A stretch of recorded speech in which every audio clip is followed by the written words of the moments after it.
করবে এই দুনিয়ার কর্মক্ষেত্র বানাইয়া পরকালে যাদেরকে দেওয়া হবে আল্লাহ রাব্বুল আলামিন বলেন, মানুষেরা রে, আমি আল্লাহ দুইটা জিনিস জান্নাতে দিব।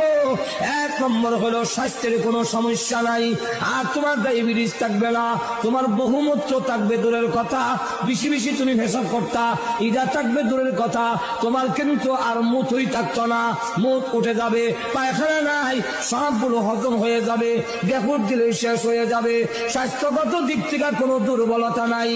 আর এমন বউ দেওয়া হবে যারা তোমাকে দেখে মুসা মারে এরকম নয়। আল্লাহ রাব্বুল আলামিন রুচি বদলায় বদলায় বউ দিব। রুচি বদলায় কেমনে? বাগানের ভিতরে যাবে, গিয়া দেখবে বড় আপেল গাছের মধ্যে লটকে রয়েছে, বড়ই হইল। আল্লাহর নবী বলেন এক একটা বড়ই বড় বড় মটকার মতো। মুহাদ্দিসিনে কেরাম বলেন ওই মটকা গুলো দুনিয়ার পাল্লা পাটকিরায় ওজন দিলে 12 মণ ওজনের হবে। এখন ওই জান্নাতের ভিতরে বড় বড় মটকা যদি হয় বড়ই, আপেল কত বড় হইব? শুরু না বড়? এমনি আপেলটা পেরে যখন বানছে তার ভিতরে তাকায়া দেখে গলার মধ্যে অলংকারের অভাব নাই, কানের মধ্যে অলংকারের অভাব নাই, হীরামণি মুক্তা খচিত কাপড় পরিধান করা, 14 তারিখের চন্দ্রের চেয়ে আরো উজ্জ্বল চেহারা। একজন বউ, একজন হুর পরি ওই আপেলের ভিতরে ঘুমটা দিয়া বসা আছে। এইভাবে দেখা গেল। এমনি বলবে এই আপেলের ভিতরে সুন্দর বউ, সে চমকা উঠবে।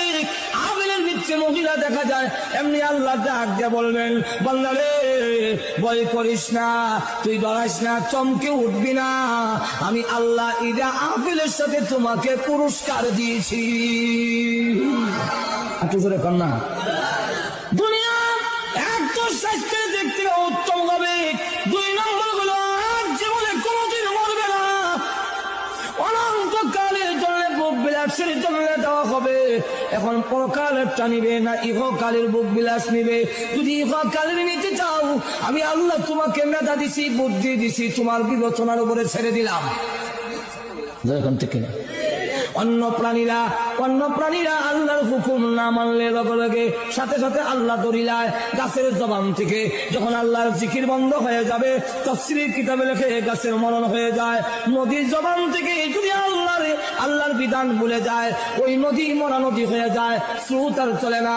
যে পাখির জবান থেকে আল্লাহ